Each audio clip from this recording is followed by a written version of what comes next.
జై తెలుగుదేశం, జై తెలుగుదేశం. దేవుడి గడప కడప గడపై ఈరోజు కార్యకర్తల్ని ఉద్దేశించి మాడతాం.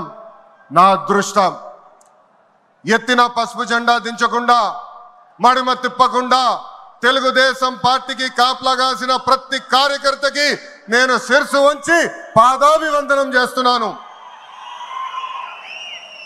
వేదిక పైన ఉన్న గౌరవ జాతీయ అధ్యక్షులు చంద్రబాబు నాయుడు గారికి, గౌరవ ఆంధ్ర రాష్ట్ర అధ్యక్షులు పల్లా శ్రీనివాస్ గారికి, తెలంగాణ ఆంధ్ర అండమాన్ పార్టీ నాయకులకు కార్యకర్తలకు నా నమస్కారం. విశ్వవిఖ్యాత నట సార్వభౌమ స్వర్గీయ శ్రీ నందమూరి తారక రామారావు గారు పార్టీ పెట్టిన ముహూర్త బలం చాలా గట్టిది.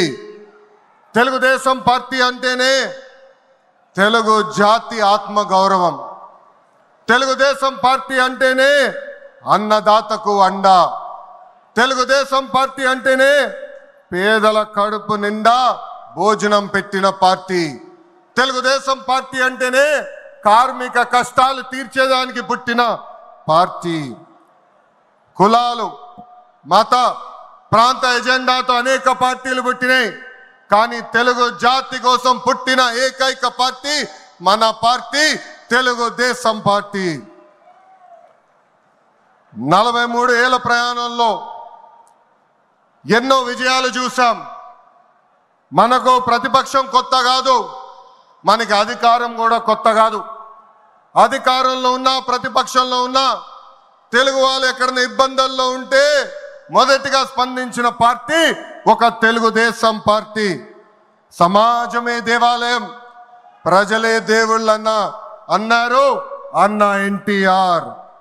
మన అధినేత చంద్రబాబు గారు దగ్గర నుంచి కార్యకర్తల వరకు అందరం ఏదో ఒక రూపంలో ప్రజలకి సేవలు చేసుకుంటూ వచ్చాం.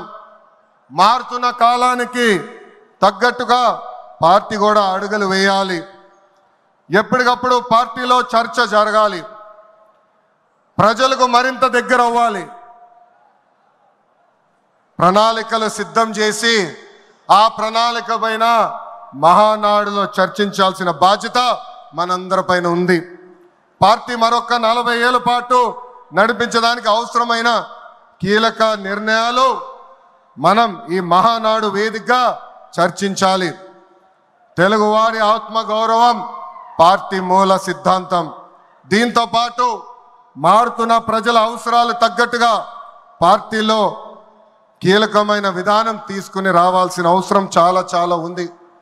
కాలం మారుతున్నాయి, ప్రజల అవసరాలు మారుతున్నాయి.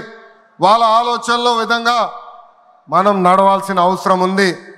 అన్న ఎన్టీఆర్ హయాంలో ఆత్మ గౌరవం అనే నినాదంతో నియంతృత్వాన్ని మనందరం తరిమికొట్టాం. మన చంద్రన్న హయాంలో ఆత్మవిశ్వాసంతో తెలుగు ప్రజల భవిష్యత్తుకు పునాది మనం వేశాం. ఇప్పుడు అదే స్ఫూర్తితో ప్రజలకు, పార్టీకి, కార్యకర్తలకు మంచి భవిష్యత్తు అందించాలన్న లక్ష్యంతో సరికొత్త నినాదాన్ని రూపొందిస్తున్నాము. దీనికోసం 6 శాసనాలు నేను ఈరోజు మీ ముందు ప్రతిపాదిస్తున్నా.